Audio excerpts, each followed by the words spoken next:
अस्सलामुअलैकुम, कैसे हैं आप सब। आई होप बेहतर होंगे, खुश होंगे, इंशाल्लाह आगे भी बेहतर रहेंगे। Welcome back to Urdu easy classes. Lesson 27 में आपका स्वागत करती हूँ।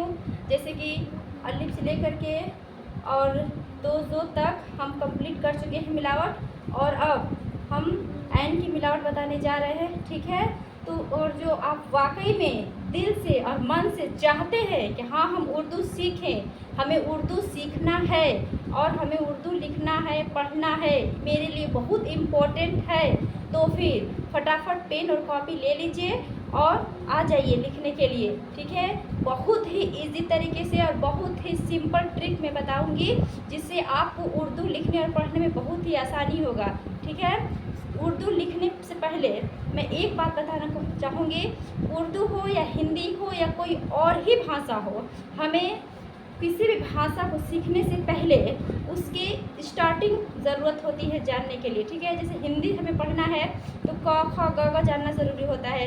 ठीक उसी तरह अलिफ बे अगर मिलावट हम लिखेंगे, उसके बारे में जानेंगे, तो उसके लिए हमें अलिफ से लेकर कम से कम बड़ी ए तक याद होना ज़रूरी है। जैसे तभी तो हम समझेंगे कौन सा वर्ड अ है या ब है या त है, इसको क्या कहते हैं। ठीक है, आई होप समझ में आ गया होगा। तो फिर मैं इम्पॉर्टेंट है और मेरा भी समय इम्पोर्टेंट है। ठीक है, तो उस दोनों को मद्देनज़र रखते हुए हम आगे की पढ़ाई को स्टार्ट करते हैं। चलिए एन की मिलावट स्टार्ट करते हैं। एन, ठीक है, एन को हम अ बोलते हैं हिंदी में। एन प्लस अलिफ बराबर क्या हो जाएगा, एन अली ज़बर आ। अब माइंड में ये सवाल आ जाएगा कि अलिफ को भी अ बोलते हैं, एन को भी अ बोलते हैं और हमजा को भी अ बोलते हैं। तो फिर अब इन कैसे पता चलेगा हमारा कि हाँ कौन सा अ हम कहाँ लगाएंगे। ठीक, तो उसके लिए भी ट्रिक है, तो मैं भी बताऊंगी। जैसे अलिफ अ आएगा सिंपल में लिखने से अल्लाह, हम अल्लाह नहीं बोलते हैं। ठीक है, अल्लाह सिंपल ल और ह पे जोर देते हैं हमारे ज़बान, तो अल्लाह हो गया। अगर जो हम एन रहेगा हमारा, तो बहुत ज़ोर से मतलब खींच के थोड़ा सा ज़बान को ऐड की आवाज़ आता है। जैसे कि मैंने यहाँ पे लिखा है इबादत, औरत, तो एन पे जोर आ रहा है ना, तो हम समझ जाएंगे कि यहाँ पे एन होगा। और हमजा का रहता है तो हमजा का स्टार्टिंग तो नहीं होता है, लेकिन ज़्यादातर एक ही मात्रा में हम इसका इस्तेमाल करते हैं। ठीक है, तो ये हो गया एन अली ज़बर आ और एन बेज़र अब। एन को पे में मिलाएंगे तो अब चाहे कोई भी वर्ड बने, बस हमें लिखते जाना है। एन को ते में मिलाएंगे अर्थ, एन को टे में मिलाएंगे अर्थ, एन को से में मिलाएंगे अस, फिर एन को जीम में मिलाएंगे अज, एन को हे में मिलाएंगे अक, एन को खे में मिलाएंगे अक, एन को चे में मिलाएंगे अच। ठीक है, एन को दाल में मिलाएंगे अद, एन को डाल में मिलाएंगे, एन को जाल में मिलाएंगे, फिर एन को रे में मिलाएंगे, एन को रे में मिलाएंगे और एन को जे में मिलाएंगे अज। अब एन को से में भी मिलाएंगे। ठीक है, फिर एन को छोटी सी में मिलाएंगे, अस पढ़ा जाएगा। फिर एन को बड़ी सी में मिलाएंगे तो भी अस पढ़ाएगा। ठीक, एन को स्वाद में मिलाएंगे अस, एन को ज्वाद में मिलाएंगे अज, एन को तो मिलाएंगे, एन को जोर मिलाएंगे।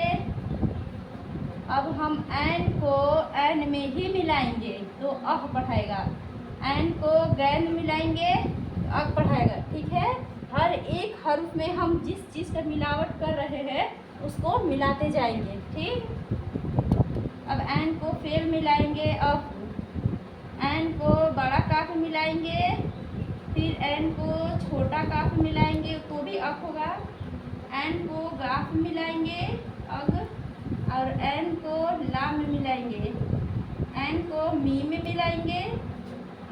अब एन को नू में मिलाएंगे, एन को वाव में मिलाएंगे, एन को हे में मिलाएंगे। ठीक है, अब लाम अलिफ में हो गया, फिर ये हो गया ई में, और एन को बड़ी ए में मिला देते हैं। ठीक है, ये हमारा हो गया कंप्लीट। ठीक, ये हमारा कंप्लीट हो गया।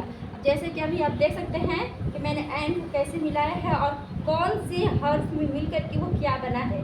ठीक, तो उसी तरह एंड वर्ड से मैंने कुछ यहाँ पे वर्ड लिखा है एंड से, अभी इसको मिलावट करते हैं। चलिए देखते हैं कैसे मिलाया जाता है। पहले हो गया ये इबादत, ठीक, यानी कि इबादत, एन आ रहा है ना, तो पहले हो जाएगा एंड प्लस ई हो गया ना, छोटी की मात्रा ई, फिर बे प्लस अलिफ है तो अलिफ प्लस दाल है तो दाल को यानी कि द प्लस त।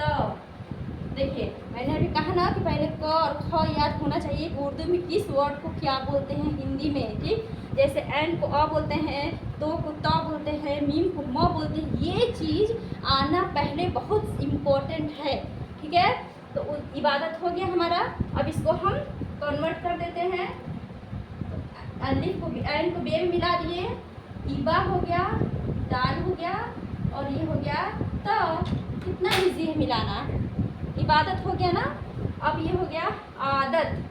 ये पहले हो गया एन प्लस अलिफ है आ, दाल है दाल, फिर ते, यहाँ प्लस प्लस ते। ठीक, अब इसको मिलाते हैं आ द, ये हो गया त, आदत हो गया।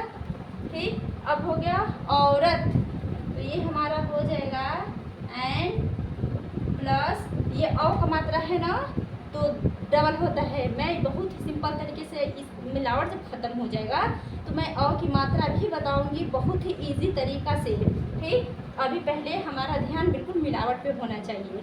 तो ये एन प्लस औ का मात्रा होता है तो वाव लग जाता है। ठीक, तो ये हो गया वाव प्लस रे है प्लस ते, ये हो गया बराबर औरत हो गया ना।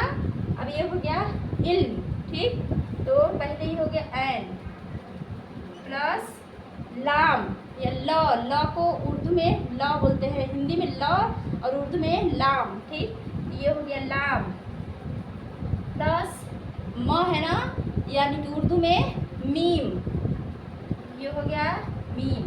मिलाएंगे तो क्या हो गया इल्म, ये हो गया इल्म हो गया ना।